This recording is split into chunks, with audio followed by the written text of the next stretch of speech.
नमस्कार मंडळी, आईपुडीमध्ये आपलं स्वागत आहे. काय मग मंडळी, बरी आहात ना?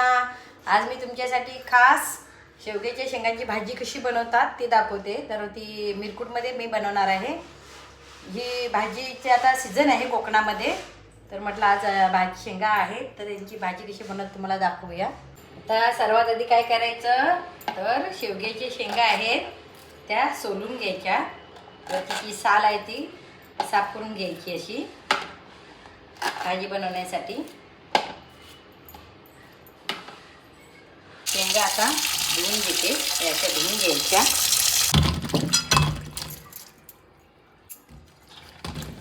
शेंगा चांगल्या चोळून धुवून घ्यायच्या, कारण त्यांच्यावरती थोडीशी माती असते, त्यामुळे कचकच लागू नये यासाठी.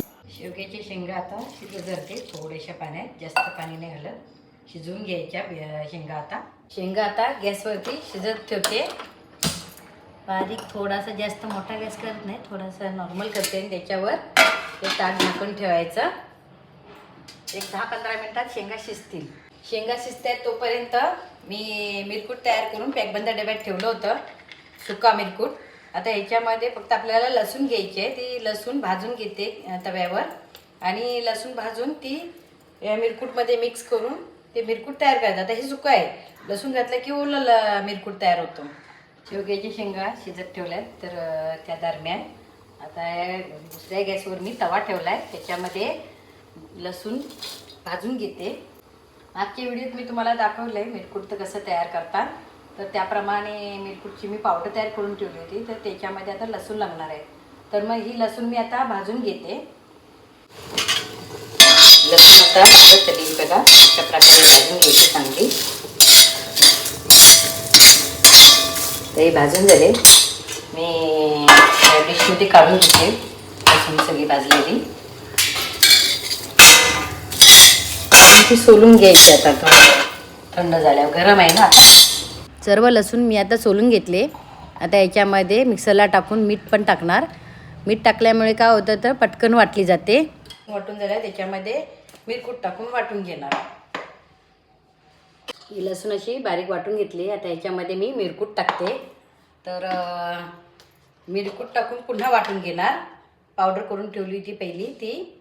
भाजी करायची खूप सोपी पद्धत आहे, अवघड नाही, पटकन होऊन जाते आणि खूप छान लागते ही भाजी.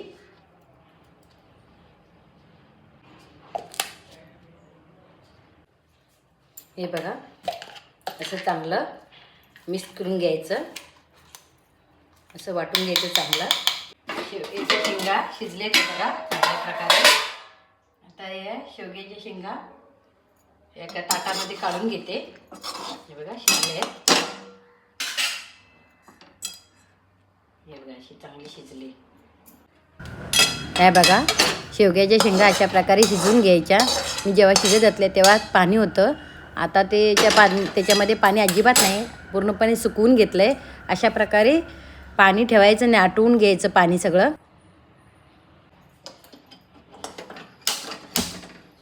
गॅस पेटवला. आता याच्यामध्ये काय करायचं, तेल घालायचं आणि फोडणी द्यायची. आता शेवग्याच्या शेंगांच्या भाजीला हे बघा तेल घातले. तर याच्यामध्ये आता मी काय टाकणार, तर थोडीशी मोहरी फोडणीला घालायची. ही बघा थोडीशी मोहरी टाकली त्याच्यामध्ये. तर याच्यामध्येच मोहरीला तडका आला की त्याच्यामध्ये आपण सफेद तीळ टाकायची. शेवग्याच्या शेंगा शिजवल्या, तर याच्यामध्ये बघा थोडंसुद्धा पाणी राहिलेलं नाही. अशा प्रकारे शेवग्याच्या शेंगा शिजवून घ्यायच्या.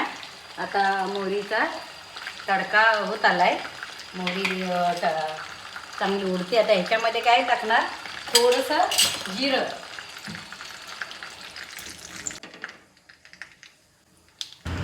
मोहरी जिऱ्याला चांगला तडका आला आहे. आता याच्यातच मी सफेद तीळ टाकते.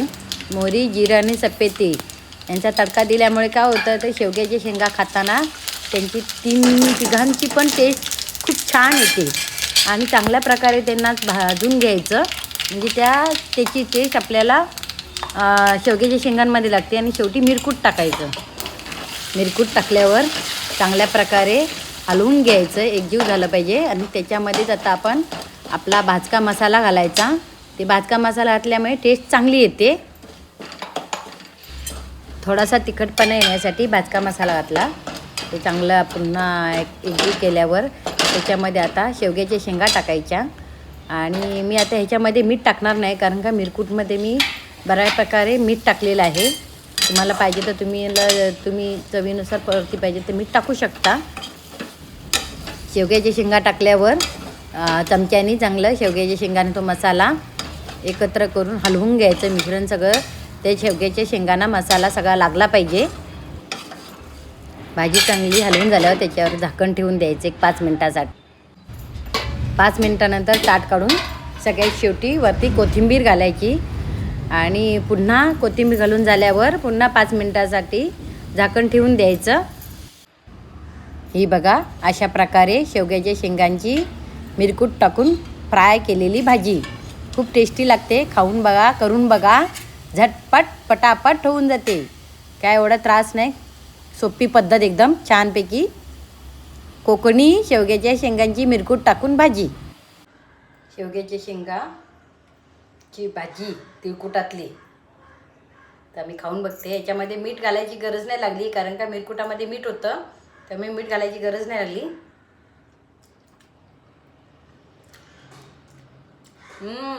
मस्त झालाय, छान झाली शेवग्याची शेंगांची भाजी. अशी तुम्ही भाजी करून बघा, झटपट पटापट, जास्त काही वेळ लागत नाही आणि एवढं भाजी बनवण्याचं हे पण नाही की एकदम साधी सोपी पद्धत.